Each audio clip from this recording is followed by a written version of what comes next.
महाराष्ट्र नवनिर्माण सेनेचा सन्मान्य राजसाहेब ठाकरे यांचा एक नारा दिल से मन से।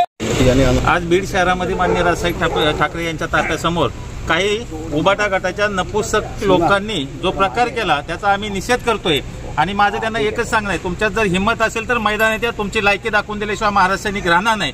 अशा प्रकारचं लपून छपून आज नागपंचमीच्या निमित्ताने हे बाहेर येणारे नाग आहेत, साप आहेत, यांची काय लायकी नाही। त्यामुळे येणाऱ्या काळात जर राजसाहेबांच्या विरोधात किंवा राजसाहेबांच्या जर केसाला धक्का लावण्याचा प्रयत्न केला तर हा महाराष्ट्र पेटल्याशिवाय राहणार नाही, त्याची नोंद घ्यावी। चेंबूरमध्ये आंदोलन सुरू आहे,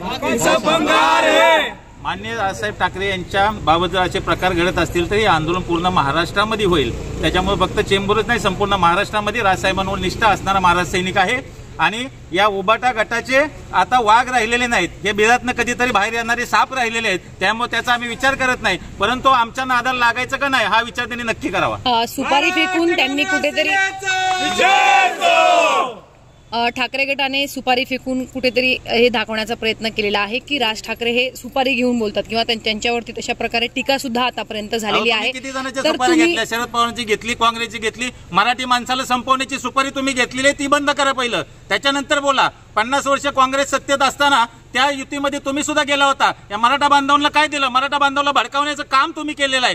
सर्व मराठा मुख्यमंत्री आजपर्यंत झालेले असताना सुद्धा मराठा बांधवांना आरक्षण का दिलं नाही? आणि तुम्ही राजसाहेब जी खरी परिस्थिती मांडताय त्याच्या विरुद्ध बोलताय तुम्ही। हे मराठा बांधवांमध्ये हे सर्व भ्रम पसरवण्याचं काम चालू आहे आणि हे बांधव फसणार नाही, ते आम्हाला गॅरंटी आहे। आज 10:30 वाजता तुम्ही आंदोलन करत आहात, उद्या पण तुमचं आंदोलन होणार आहे का? ठाकरे गटाच्या विरोधात मातोश्रीवरती तुम्ही जाणार आहात का? राजसाहेबांच्या विरोधात जो आडवा येईल त्याला आम्ही सरळ केल्याशिवाय राहणार नाही। मातोश्रीवर जाणार आहात का? आम्ही काय करायचं ते आम्ही करणार, परंतु सर्व सरळ केल्याशिवाय आम्ही त्यांना राहणार।